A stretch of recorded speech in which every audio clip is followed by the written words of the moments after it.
Good morning friends, so welcome to the prelims booster session. आज का पहला topic है T+0 सेटलमेंट साइकिल। ये टॉपिक आपके इकोनॉमी के लिए इंपॉर्टेंट है। तो बॉम्बे स्टॉक एक्सचेंज और नेशनल स्टॉक एक्सचेंज जो है उन्होंने 28 मार्च से T+O सेटलमेंट मतलब सेम डे ट्रेड सेटलमेंट जो है वो शुरू कर दिया है एक पायलट फेज़ पे। ठीक है। करंटली जो हमारी इंडियन मार्केट्स थी वो T+1 सेटलमेंट साइकिल जो है सभी स्टॉक्स के लिए फॉलो करती थी। तो ट्रेड सेटलमेंट क्या होता है? यही है ये T+1 या T+0 मतलब ट्रेड+1 या ट्रेड+0 सेटलमेंट। सेटलमेंट एक टू वे प्रोसेस होता है जिसमें ट्रांसफ़र ऑफ फंड्स और सिक्योरिटीज़ जो है सेटलमेंट डेट पर किए जाते हैं। तो ट्रेड सेटलमेंट तब कंप्लीट होती है जब जो आपने सिक्योरिटी परचेज़ की है किसी भी लिस्टेड कंपनी की, वो आप तक पहुंच जाती है और जो पैसा है वो सेलर तक पहुंच जाता है। तो मतलब वो ट्रेड कंप्लीट हो गया है। अब current cycle of trade settlement में क्या होता है कि अभी हम T+1 साइकिल को फॉलो कर रहे थे अभी तक, जो कि पहले T+5 होती थी। मतलब ट्रेड सेटल जब जिस दिन आपने ट्रेड इनिशिएट किया उससे 5 दिन तक लग जाते थे ट्रेड को सेटल करने में। सोचो कितना टाइम लगता होता था 2002 में या और 2003 के आसपास तक। इंडिया जो है वो second country in the world बनी जनवरी 2023 से, जिसने T+1 सेटलमेंट साइकिल फॉलो करना शुरू किया। मतलब अगर आपने वेंसडे को कुछ स्टॉक्स खरीदे हैं तो थर्सडे तक वो आपके अकाउंट में आ जाते थे। अब T+0 जो इंस्टेंट सेटलमेंट साइकिल है उनके बारे में देखते हैं। तो उसी समय दिसंबर 2023 के आसपास सेबी ने कहा कि T+1 के बाद अब हमको और शॉर्टर सेटलमेंट साइकिल लाने का जो है ज़रूरत है। तो T+0 सेटलमेंट साइकिल प्रपोज किया गया, जिसमें कि अगर आप 1:30 बजे तक कोई भी ट्रेड कर रहे हो स्टॉक मार्केट में, तो उसकी जो सेटलमेंट है वो उसी दिन 4:30 बजे तक जो है कंप्लीट हो जाएगी। फिर इससे अगला जो इम्प्रूवमेंट आएगी वो होएगी इंस्टेंट सेटलमेंट साइकिल। मतलब जो भी आप ट्रेडिंग 3:30 बजे तक का जो टाइम होता है, तो जितनी भी आप करोगे वो साथ के साथ ही आपके अकाउंट में पैसा जो है वो डीमैट अकाउंट में स्टॉक आ जाएंगे और पैसा जो है वो आपके अकाउंट से कट चुका होगा। ठीक है। सो अब T+O सेटलमेंट साइकिल जो है वो अभी ऑप्शनल है, जो अभी लॉन्च की गई है कल से 25 स्टॉक्स के लिए। सिर्फ वो अभी ऑप्शनल होगा और ये सिर्फ 9:15 बजे से लेकर 1:30 बजे तक के पीरियड के बीच में जो ट्रेड्स एग्जीक्यूट किए जाएंगे उसके लिए एप्लीकेबल होगा। और इसमें ताकि वॉलेटिलिटी ना आए एकदम से मार्केट में, तो ये रखा गया है कि अगर प्राइस बैंड जो है वो 100 बेसिस पॉइंट अबव या बिलो तक का होगा किसी भी स्टॉक इन 25 स्टॉक्स में, तभी ट्रेडिंग जो है वो उस T+O साइकिल में होगी। ठीक है। तो ये सिर्फ इनिशियल पीरियड के लिए रखा गया है ताकि प्राइस डिस्क्रिपेंसीज ना आए शेयर्स में और मार्केट डिस्टॉर्शन ना हो। ठीक है। तो बेनिफिट्स क्या हैं इंस्टेंट सेटलमेंट मैकेनिज्म के? अगर हम इंस्टेंट सेटलमेंट पर मूव हो जाते हैं तो इंस्टेंट रिसीट ऑफ फंड्स और सिक्योरिटीज हो जाएगा ऑफ कोर्स, है ना। तो सेटलमेंट शॉर्टेजेस का जो रिस्क है वो एलिमिनेट हो जाएगा। लिक्विडिटी इंप्रूव हो जाएगी मार्केट में। ट्रेडर्स को लोअर मार्जिन या फिर कोलेट्रल रखने की ज़रूरत होगी, क्योंकि उन्हें पता है कि जो है सेटलमेंट साथ के साथ हो जाना ही है, तो उनको जो है कॉस्ट ऑफ ट्रेडिंग कम पड़ेगी। मार्केट रिस्क भी मिनिमाइज होगा। कैसे?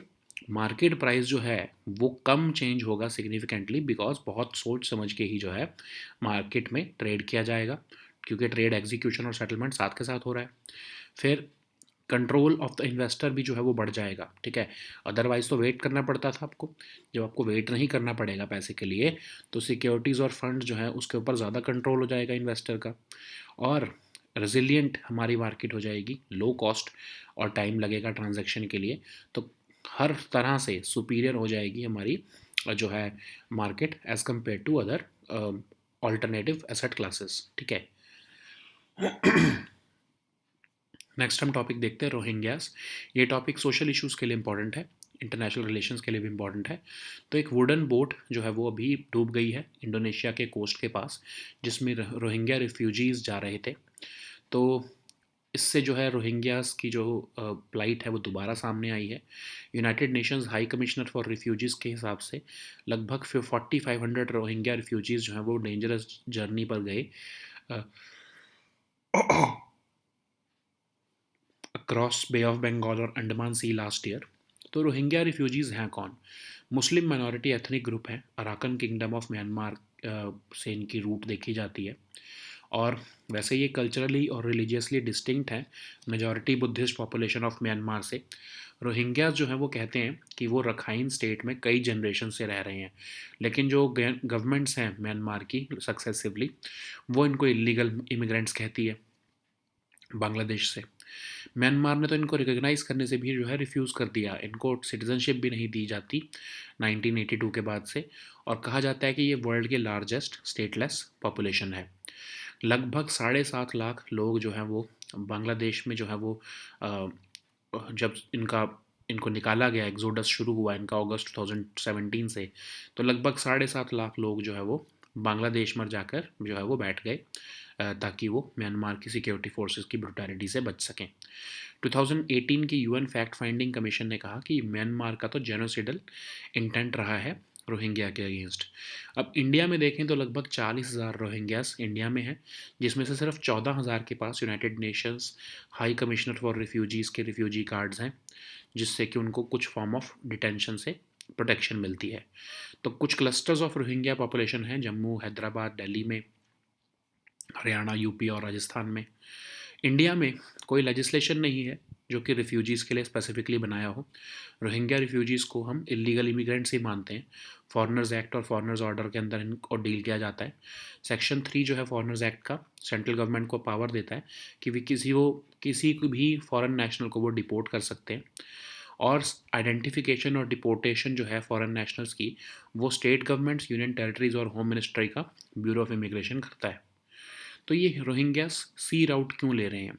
क्योंकि 1990 से ये म्यांमार से जो है वो निकल रहे हैं। लगभग 1 मिलियन रोहिंग्यास अभी तक फ्ली हो चुके हैं, लेकिन 6 लाख अभी भी उसी कंट्री में हैं, कैंप्स में रहते हैं। ये म्यांमार के कॉक्स बाज़ार के पास जो है ये जो है कैंप है, और जो है ओवर क्राउडेड कैंप हैं, shortage of food, access to water बहुत कम है, सिक्योरिटी कंडीशंस भी डिटीरियरेट हुई हैं, ठीक है। और इंक्रीजिंग नंबर ऑफ रोहिंग्यास जो हैं वो डेंजरस जर्नीज़ जो है वो कर रहे हैं बे ऑफ बंगाल और अंडमान सी की, ताकि ह्यूमन ट्रैफिकिंग वगैरह से भी बच सकें वो, ठीक है।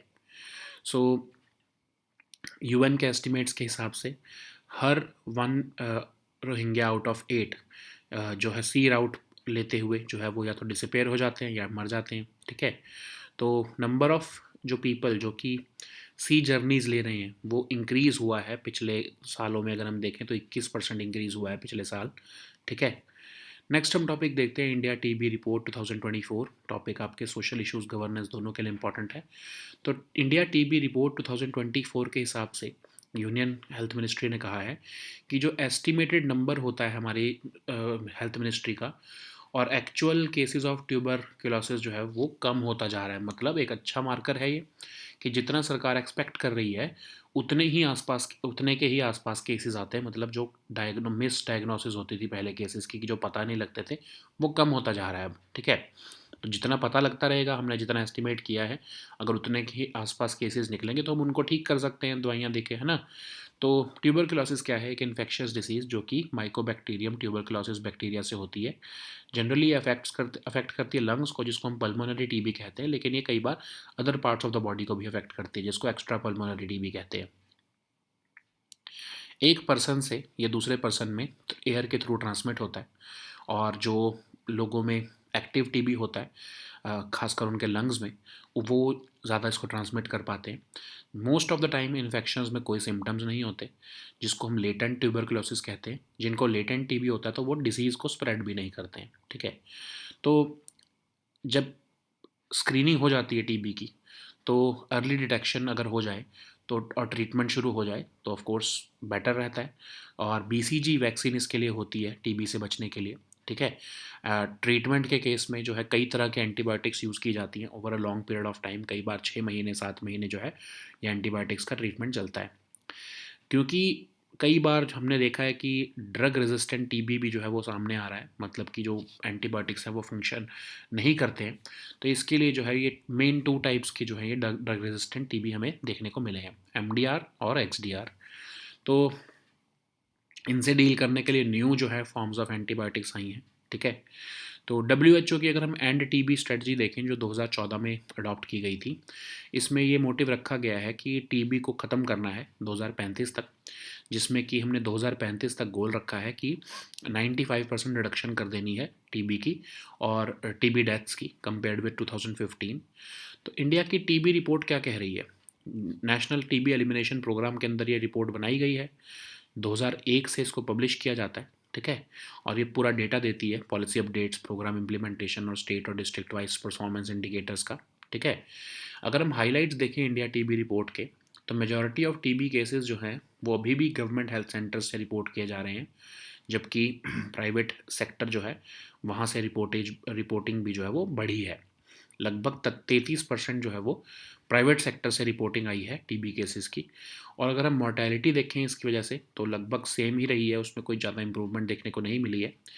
मिसिंग केसेस जो हैं वो पहले जो है 3.2 लाख थे पिछले साल, इस बार वो सिर्फ 2.3 लाख है, मतलब कम हो रहा है ये, तो ये अच्छा है हमारे लिए। ये आंकड़ा जितना कम होगा उतना ही हम मतलब अच्छे से पता लगा पा रहे हैं टीबी का फैलने का हम जो है स्टेटस।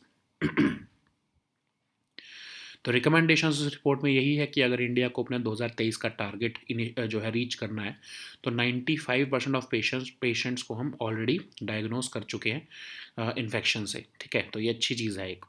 ड्रग से ससेप्टेबिलिटी ट्रीटमेंट जो है वो इंश्योर करती है कि जो persons with drug resistant TB हैं उनको मेडिसिन जो हैं वो स्टार्ट से मिले, ताकि फर्स्ट लाइन ऑफ मेडिकेशन उनको इमिडिएटली दी जाए और जो है उनको टीबी से की मोर्टेलिटी से बचाया जा सके, ठीक है। नेक्स्ट हम टॉपिक देखते हैं मुश्क बुद्धिजी राइज। ये टॉपिक आपके इकोनॉमी के लिए इंपॉर्टेंट है। तो रिसेंटली साइंटिस्ट ने रिपोर्ट किया है कि ऑल्टीट्यूड और टेम्परेचर एक इम्पॉर्टेंट रोल प्ले करता है मुश्क बुद्धिजी राइस की अरोमा में, ठीक है। मुश्क बुद्धिजी राइस जो है वो एक शॉर्ट बोल्ड एरोमेटिक राइस है, जो कश्मीर वैली की हायर रीचीज़ में आपको देखने को मिलता है। वो अपने एक यूनिक टेस्ट अरोमा के लिए फेमस है। मेनली इसको सगम, पंसगम और स्वाफशाली एरिया ऑफ डिस्ट्रिक्ट अनंतनाग में जो है इसको ग्रो किया जाता है, और इसको जीआई टैग भी मिला हुआ है। अब इस स्टडी में, जो कि क्रोमोटोग्राफी मास स्पेक्ट्रोस्कोपी स्टडी है, इसमें साइंटिस्ट ने 35 वॉलेटाइल ऑर्गेनिक कंपाउंड्स पाए हैं मुश्क बुद्धिजी राइस सैंपल्स में। लेकिन ये बेसिकली एरोमेटिक कंपाउंड्स हैं, लेकिन ये सिर्फ वहीं पर पाए गए हैं जहाँ पर हायर ऑल्टीट्यूड्स में ये मुश्क बुद्धिजी सैंपल्स जो हैं वो ऑब्टेन किए गए। तो क्रोमेटोग्राफी मास स्पेक्ट्रोस्कोपी बेसिकली एक एनालिटिकल मेथड है जिससे कि वॉलेटाइल कंपाउंड्स की प्रेजेंस को रिवील किया जाता है, ओके। नेक्स्ट हम टॉपिक देखते हैं ट्रेजरी बिल्स। टॉपिक आपके इकोनॉमी के लिए इंपॉर्टेंट है। तो रिसेंटली गवर्नमेंट ऑफ इंडिया ने आरबीआई के साथ कंसल्टेशन करते हुए ट्रेजरी बिल्स को इशू करने की कैलेंडर को जो है वो इशू बता दिया है जून 2024 तक के क्वार्टर के लिए। तो ट्रेजरी बिल्स क्या होते हैं? Money market instruments, short term debt instruments होते हैं जिसको गवर्नमेंट ऑफ इंडिया इशू करती है। एट प्रेजेंट ट्रेजरी बिल्स जो हैं वो 3 मैच्योरिटीज़ के जो हैं इशू किए जाते हैं, 91 डे, 182 डे और 364 डे।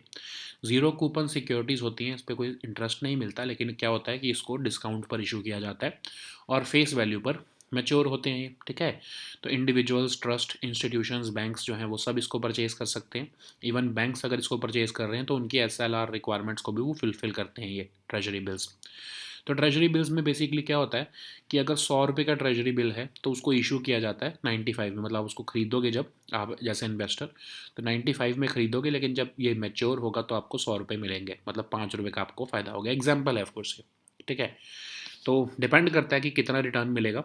ये liquidity position of the economy, मतलब गवर्नमेंट को कितना पैसा चाहिए।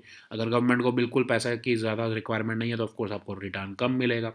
अगर गवर्नमेंट बहुत ज़्यादा डेट में है तो ऑफकोर्स वो रिटर्न ज़्यादा ऑफर करेगी, ठीक है, ज़्यादा डिस्काउंट पर इसको इशू करेगी। नेक्स्ट हम टॉपिक देखते हैं इन्वेस्टमेंट फैसिलिटेशन फॉर डेवलपमेंट। ये टॉपिक इकोनॉमी के लिए इंपॉर्टेंट है। तो 13th मिनिस्ट्रियल कॉन्फ्रेंस जो डब्ल्यूटीओ की हुई, उसमें जो एग्रीमेंट है इन्वेस्टमेंट फैसिलिटेशन फॉर डेवलपमेंट का, वो नहीं हो पाया, ठीक है। तो ये investment facilitation for development agreement है क्या? एक जॉइंट इनिशिएटिव है जो 11th डब्ल्यूटीओ मिनिस्ट्रियल कॉन्फ्रेंस जो 2017 में हुई थी तब लॉन्च किया गया था 70 कंट्रीज़ द्वारा। बेसिकली इस एग्रीमेंट में लीगली बाइंडिंग प्रोविजंस जो है वो रखे गए हैं इन्वेस्टमेंट फ्लोज को फैसिलिटेट करने के लिए, ठीक है। कोर ऑब्जेक्टिव इसका ये है कि ग्रेटर पार्टिसिपेशन इंश्योर की जा सके by developing and least developed WTO members global investment flows के लिए। तो इम्प्रूव रेगुलेटरी ट्रांसपेरेंसी लाना, प्रेडिक्टेबिलिटी लाना, एडमिनिस्ट्रेटिव प्रोसीजर्स को स्ट्रीमलाइन करना, स्पीड अप करना, इंटरनेशनल कोऑपरेशन को एनहेंस करना, ये सब इसके मोटिव्स हैं। याद रखो इंडिया इसका पार्ट नहीं है। ओके नेक्स्ट हम टॉपिक देखते हैं सोलर एंड हेलियोस्फेरिक ऑब्जर्वेटरी। ये टॉपिक साइंस एंड टेक के लिए इंपॉर्टेंट है। तो एक सिटीजन साइंटिस्ट जो हैं उन्होंने एक कॉमेट जो है वो स्पॉट किया है एक इमेज से, जो कि सोलर एंड हेलियोस्फेरिक ऑब्जर्वेटरी स्पेसक्राफ्ट द्वारा ली गई हैं। तो सोलर एंड हेलियोस्फेरिक ऑब्जर्वेटरी एक कोलैबोरेशन था क्या मतलब है ईएसए और नासा के बीच में। 1995 में इसको लॉन्च किया गया सन को स्टडी करने के लिए। इसको लग्रांज पॉइंट 1 पर जो है वो रखा गया था और लगभग 12 साइंटिफिक इंस्ट्रूमेंट्स इसमें जो है वो कैरी की गई थी। और मिशन का ऑब्जेक्टिव तो ये था कि 1998 तक चलाया जाएगा, पर ये अभी तक चल रहा है, अभी तक कलेक्ट कर रहा है डेटा। तो काइंड ऑफ ये लॉन्गेस्ट लिविंग सन वॉचिंग सैटेलाइट रही है अभी तक की। ठीक है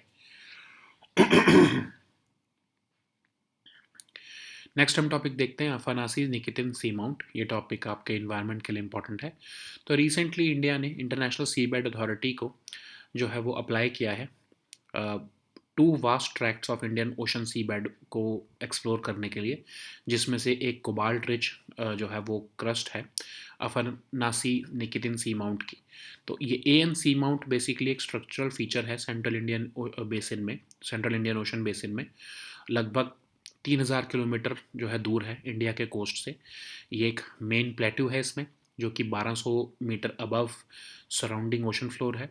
इसमें जो है डिपॉजिट्स आपको देखने को मिलते हैं कोबाल्ट, निकल, मैंगनीज और कॉपर के। तो सी माउंट बेसिकली एक अंडर वाटर माउंटेन होते हैं जिससे कि जो कि वॉल्केनिक एक्टिविटी से फॉर्म होते हैं, और ये हॉटस्पॉट होते हैं मरीन लाइफ के। एक्टिव भी हो सकते हैं ये सी माउंट्स मतलब वॉल्केनिकली, और एक्सटिंक्ट डॉर्मेंट वॉल्केनोज भी हो सकते हैं। मिड ओशैनिक रिजिस के पास में ये बनते हैं। ठीक है, क्योंकि अर्थ की टेक्टोनिक प्लेट यहाँ पर जो है मूव हो रही होती है।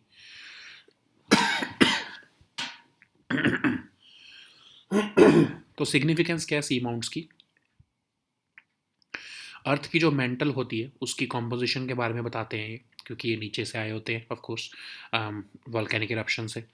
तो हाउ वाटर सर्कुलेट होता है, कैसे वाटर सर्कुलेट होता है ओशन में, उसके बारे में भी हमारी अंडरस्टैंडिंग बढ़ाते हैं। और एक गुड प्लेसेस फॉर लाइफ होते हैं बिकॉज यहाँ पर ओशन अपवेलिंग हो रही होती है। न्यूट्रिएंट रिच वाटर जो है वो डीप ओशन से ऊपर सरफेस तक आ रहा होता है। तो इसलिए ये हमारे लिए मरीन लाइफ के बारे में बताने के लिए भी हेल्पफुल रहते हैं। Okay, so now let us see all these topics in English.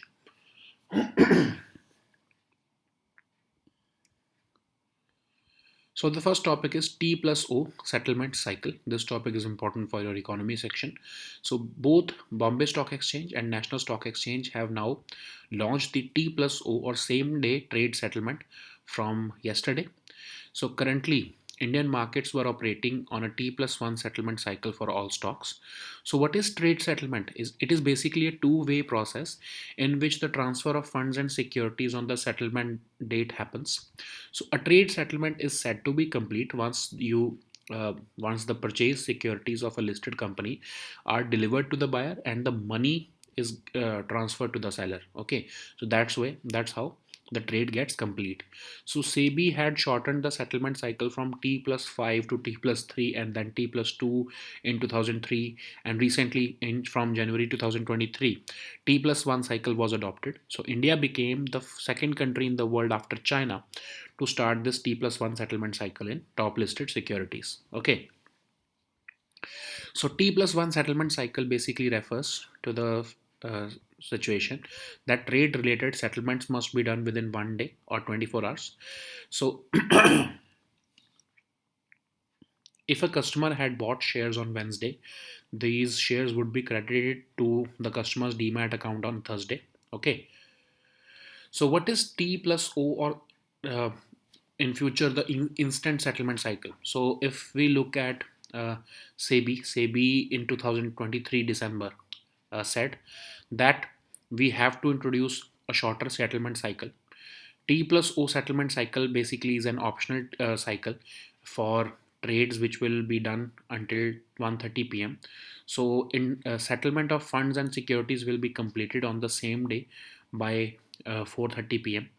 In future, when we would be opting for the instant settlement cycle, there will be immediate trade settlement, which means that any trading which will be carried out till 3:30 p.m., which is the normal routine time for stock market trading, will be settled immediately. Okay.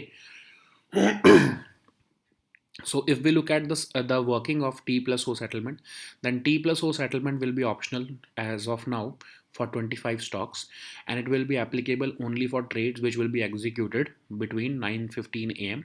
to 1:30 p.m. And trading in T plus 0 cycle will be subject to a price band of 100 basis point above or below the prices.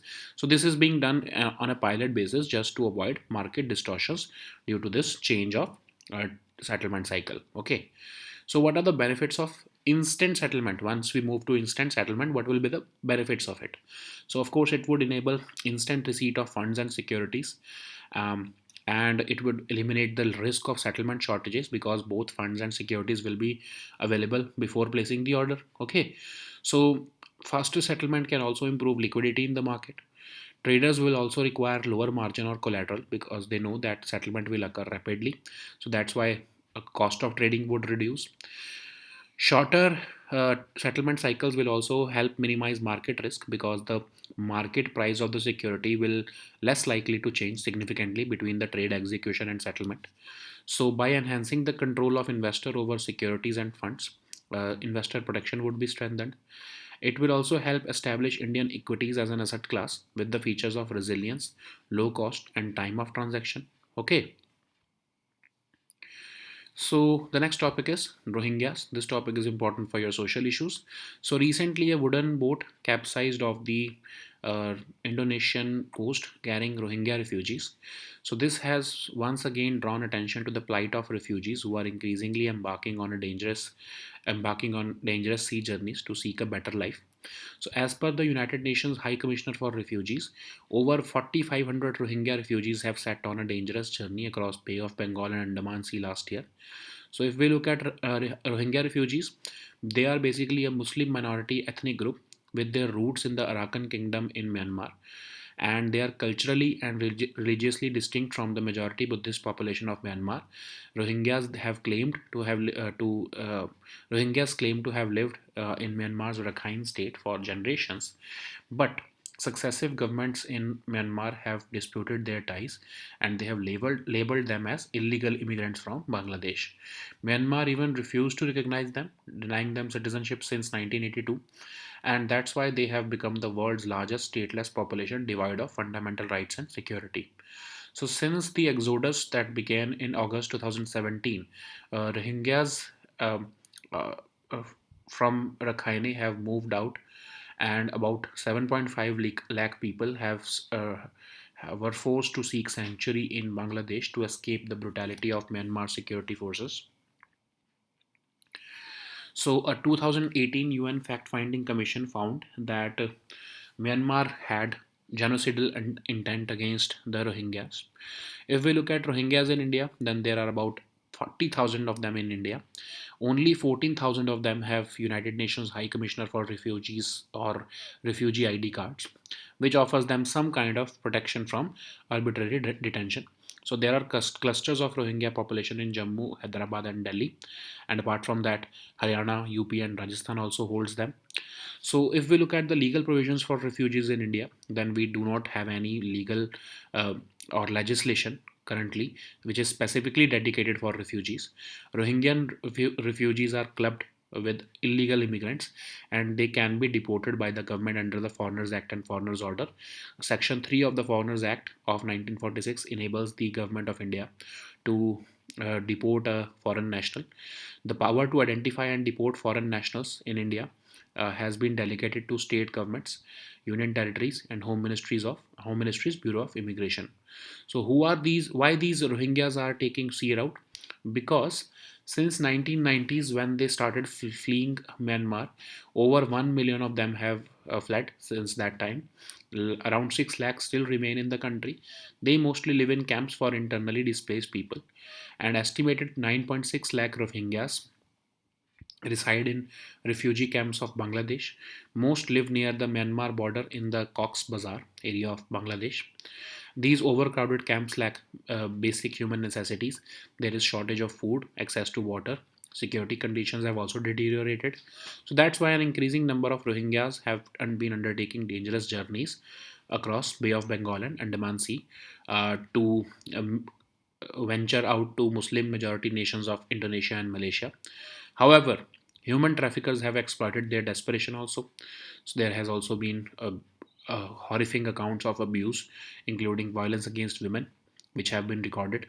Many of them do not survive this journey also.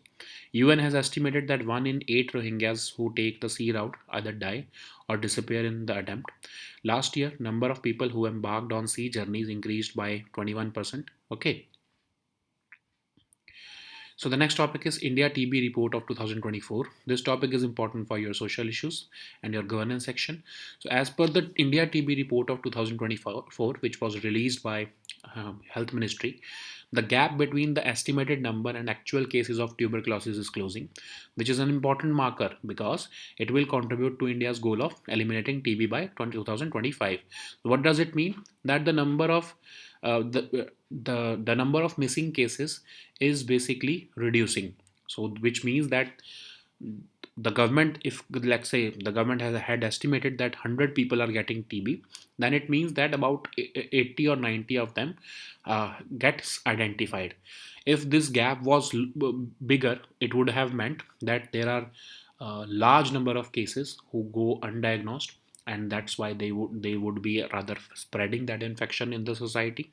So it's better that this gap gets reduced, and once we reach the point that the gap becomes zero, it would mean that we have identified all the patients and we have treated them well. Okay. So anyways, what is tuberculosis? It's an infectious disease which is caused by Mycobacterium tuberculosis bacteria that generally affects lungs. In case it affects lungs, then it is called pulmonary TB. If it affects any other body part, then it is called extrapulmonary TB. So it is spread from one person to the other person through the air, and people who have active TB in their lungs, they spread it. Most infections do show no symptoms, which is also known as latent tuberculosis, and latent tuberculosis do not also spread the disease. The people with latent TB do not also spread the disease. So prevention of TB involves screening those at high risk, early detection and treatment of cases, and vaccination with the BCG vaccine. Treatment of TB requires the use of multiple antibiotics over a long period of time. So, what is drug resistant TB? So, a person is said to be having drug resistant TB if the TB bacteria which the person is infected with will not respond to at least one of the main TB drugs. So, there are two main types of drug resistant TB: MDR TB and XDR TB. So, so both are being dealt by a new or second line of drugs. So, what is the strategy of WTO to end TB? So, this strategy was adopted in 2014, and the aim is to end the TB epidemic globally by 2035, and it aims at 25% reduction of TB by 2035 in terms of TB deaths compared with 2015. So, India TB report is prepared and published by the National TB Elimination Program of Health Ministry. It has been published. It is being published since the year 2001. So if we look at this year's report, majority of the TB cases are still being reported by the government health centers, which means that the government health centers are functioning properly. But still, we have seen an uptick in notifications from the private sector also. Nearly 33% of the data came from the private sector. Mortality due to the infection has remained at almost same since last year, but India's TB mortality dropped from 4.94 lakhs into almost 3.31 lakhs in 2022. Only 2.3 lakh cases were missing in 2023, which means the gap has been reducing over the years. So the report has also shown that India reached its 2023 target of initiating treatment in 95% of patients diagnosed with the infection. So the report has also suggested drug susceptibility treatment to ensure that persons with drug resistant TB will have access to medicines from the start. Okay. So the next topic is Mushk Budiji rice. This topic is important for your economy section. So recently, scientists have reported that altitude and temperature play an important role in the development of Mushk Budiji aroma rice. So Mushk Budiji rice basically is a short, bold, aromatic rice which is grown in the higher reaches of Kashmir Valley. It is known for its unique taste and aroma. It is mainly grown in Sagam, Pansgam, Soaf Shali areas of district Anantnag. This has also received GI tag. So if we look at the highlights of the study, the scientists have conducted a study of selected locations on the flavor profile of Mushk Budiji rice using the gas chromatography, mass spectroscopy, and an electronic nose. So scientists have identified 35 volatile organic compounds, which are the aromatic compounds, but they found these compounds only in the samples which were collected from higher altitudes. Okay, so what is chromatography mass spectroscopy? It is basically an analytical method which is used to reveal the presence of volatile compounds. Okay, so the next topic is treasury bills. This topic is important for your economy section. So recently Government of India in consultation with RBI has notified the calendar for issuance of treasury bills for the quarter ending to June 2024. So treasury bills are money market instruments which are short-term debt instruments issued by Government of India to finance their projects. Okay, so treasury bills are issued in three maturities as of now: 91 day, 128, 182 day, and 364 days. So these are basically zero coupon securities, which means that they pay no interest, but of course they are issued at discount. So and they are redeemed at face value at maturity. So what it means that you may purchase this treasury bill of 100 rupees at 92 rupees or 95 rupees, and when the this gets matured you will get 100 rupees. So basically that 8 rupee or 5 rupee difference is your profit from this treasury bill. Okay, so individuals, trusts, institutions, and banks can purchase these T bills. Also banks, if they purchase these treasury bills, it would also go on to fulfill their SLR requirements. The return on treasury bills depend on the liquidity position of the economy. So in case the government wants more money from the market through treasury bills, then they would offer more discount. And in case government is already having enough options to avail funds, then they would offer, of course, less discount or less return on the treasury bills. Okay. So the next topic is investment facilitation for development. This topic is again important for your economy section. So in the 13th Ministerial Conference of WTO, which was recently held in Abu Dhabi, the agreement on investment facilitation for development was not adopted. So investment facilitation for development is a joint initiative which was actually launched in 11th WTO Ministerial Conference of 2017 on a plurilateral basis by 70 countries. So the agreement was aimed to create legally binding provisions for facilitation of investment flows, and the core objective of this framework is to facilitate greater participation by developing and least developed WTO members in global investment flows.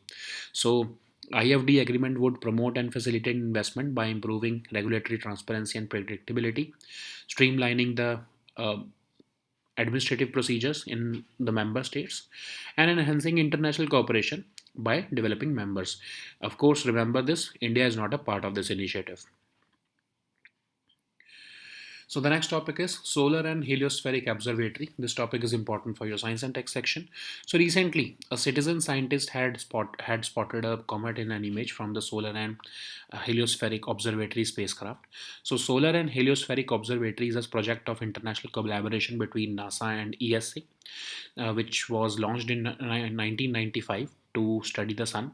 So it was orbiting the first Lagrangian point, which is the point where the gravitational force of Earth and Sun counteract each other. So it's a stable point basically. It carried 12. It carries actually 12 scientific instruments, and the mission was scheduled to run only until 1998, but it has been continuing collecting the data as of now, and that's why it is the longest living sun watching satellite as of now. Okay. So the next topic is Afanasi Nikitin Seamount. This topic is important for your environment section. So India has recently applied to the International Seabed Authority for rights to explore two vast tracts in Indian Ocean seabed, including a cobalt-rich crust long known as the Afanasi Nikitin Seamount or ANC Mount. So this Afanasi Nikitin Seamount is a structural feature in central Indian Ocean basin, which is located about 3,000 kilometers from India's coast, and it comprises a main plateau which rises 1200 meter above the surrounding ocean floor, and this area is rich in deposits of cobalt, nickel, manganese, and copper. So what is a seamount? It is an underwater mountain which is formed through volcanic activity. It is recognized as hotspot for marine life. So like volcanoes on land, seamounts can also be active, extinct, dormant volcanoes. They are formed near mid-oceanic ridges where the Earth's tectonic plates are moving apart. Okay, so some seamounts also have been found near the intraplate hotspots, which are regions of heavy volcanic activity within a plate. So, what are the significance of these seamounts? So, they provide us with the information about mantle composition, which is the Earth's mantle, okay, and how tectonic plates have evolved. They also provide us an understanding regarding the influence of how water circulates in the ocean and how it absorbs heat and carbon dioxide. These are also good places for marine life because they cause localized ocean upwelling, which is the process by which nutrient rich water from deep within the ocean moves up to the surface. Okay, so these were our topics for today. Please also download the weekly current affairs compilation from our Telegram group today. So we'll meet next time with new topics. Until then, goodbye and take care.